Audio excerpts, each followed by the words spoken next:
Why am I suffering? It's the question that echoes through hospital corridors and empty bank accounts, through broken relationships and shattered dreams.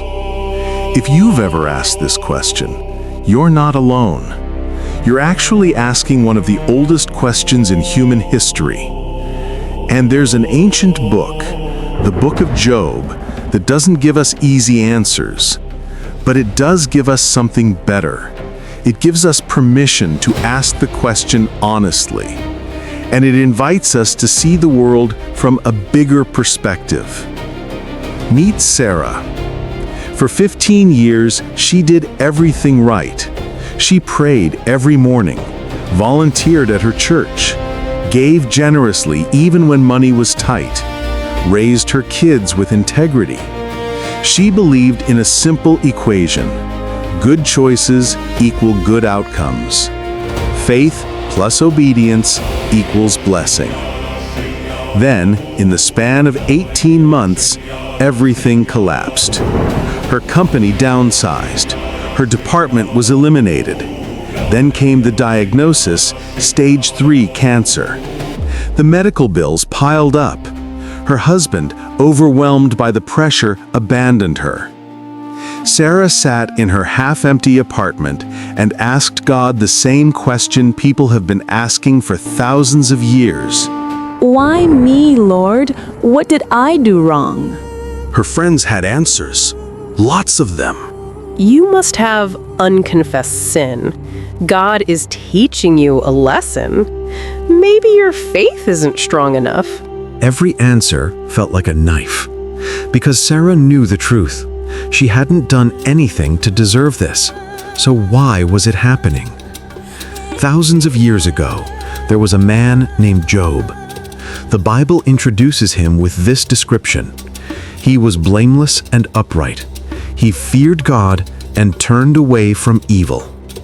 Job was a genuinely good man.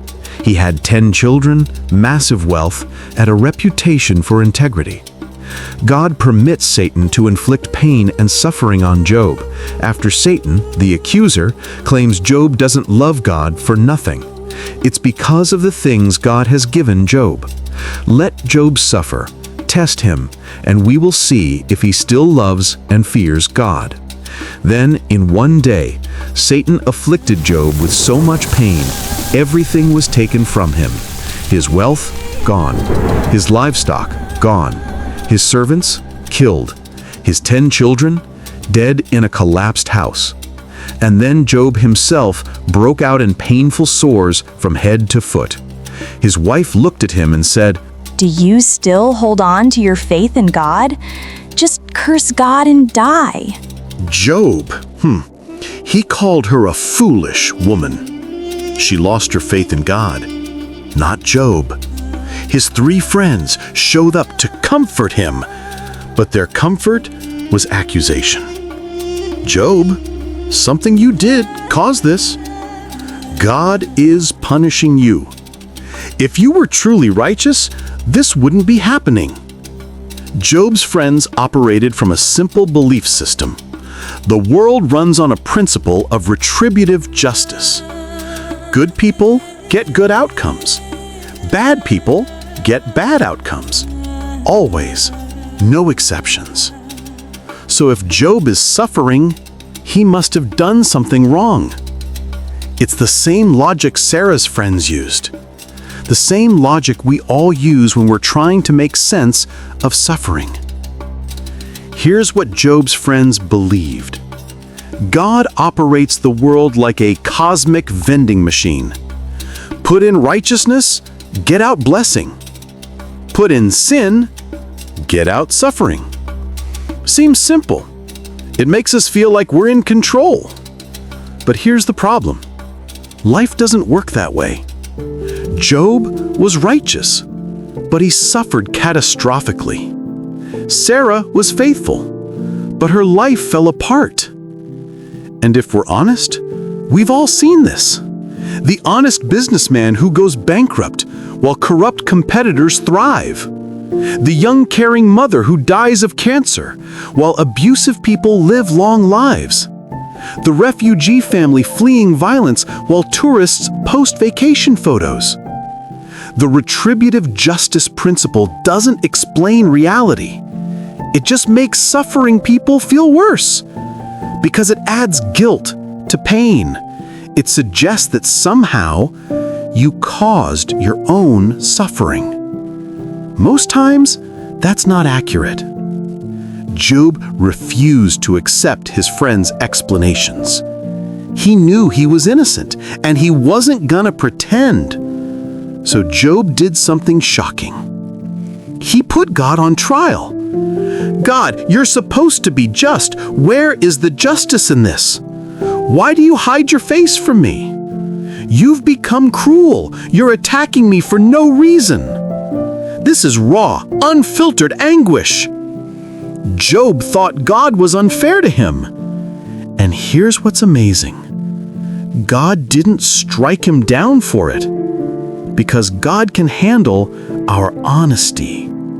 Sarah sat alone in her apartment, opened her journal, and wrote words she'd never spoken aloud. Honest lament isn't the opposite of faith. Sometimes it's the deepest expression of it. Finally, God showed up. But he didn't explain Job's suffering. Instead, he took Job on a tour of the universe. Job, do you know how to create stars? Can you command the morning? Have you explored the depths of the ocean? Can you hunt food for lions or care for their cubs? God showed Job two massive creatures, Behemoth and Leviathan. Scholars debate what these were, but the point is clear. These beasts are dangerous, wild, unpredictable, and yet they're part of God's good world. The creation is the greatest evangelist of God's greatness. God's answer wasn't, "Here's why you suffered." It was, "The world I created is more complex than you understand, and I'm wise enough to run it even when you don't understand how." God wasn't saying suffering was good. He was saying the creation demonstrates my greatness. Trust me. Believe in me. I take care of the universe. I can take care of you. Satan wants to destroy your faith and believe in God.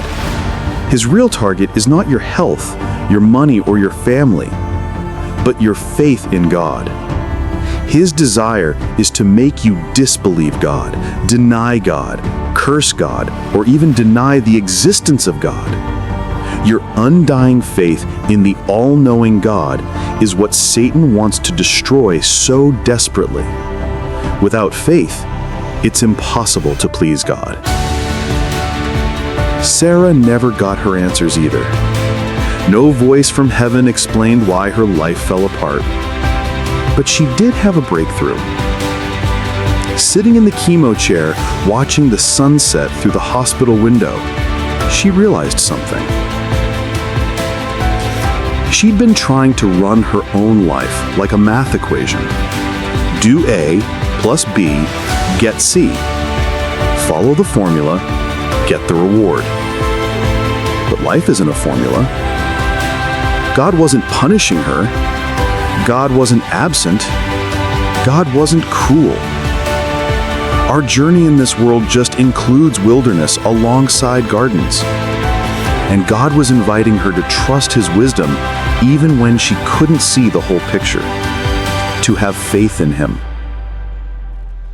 That didn't make the suffering disappear. Her life was still hard, but it changed how she carried on with life and how she viewed her suffering. She stopped asking, "What did I do to deserve this?" and started asking, "God, how do I walk through this with you? I trust you to see me through this trying time." She began to study, to read more of God's Word, building her faith. And after 2 years, her story changed. The cancer disappeared. The book of Job doesn't give us what we want. We want explanations. We want formulas. We want control. But it gives us what we need. An invitation to trust deeply and wholly, despite the challenges. And the assurance that God's wisdom is bigger than our confusion. Job felt God was not fair. He asked God why. God asked Job, "Where were you when I founded the earth?" We don't live by God's explanation. We live by faith in God. The just shall live by faith. You can either be a fool who says there is no God, or a man of faith who holds on to God despite the challenges. Here's what Job teaches us. 1. Suffering doesn't mean you're being punished, or that you are a bad person. Sometimes, God permits some things to happen to us to test us. Be rest assured that God is faithful and will not allow you to be tested above what you are able to handle. 2. When you encounter suffering, you have a choice. You can simply have faith in God, trusting in God's wisdom and ability, or complain, nag, and accuse God. 3. God can handle your questions and your issues, your anger, your confusion. Instead of venting in anger, ask Him to help you through the storm. He's the sovereign God. He's bigger than your challenges. And 4. The goal isn't to explain suffering. The goal is to have faith and trust in the one who holds the suffering world in His hands.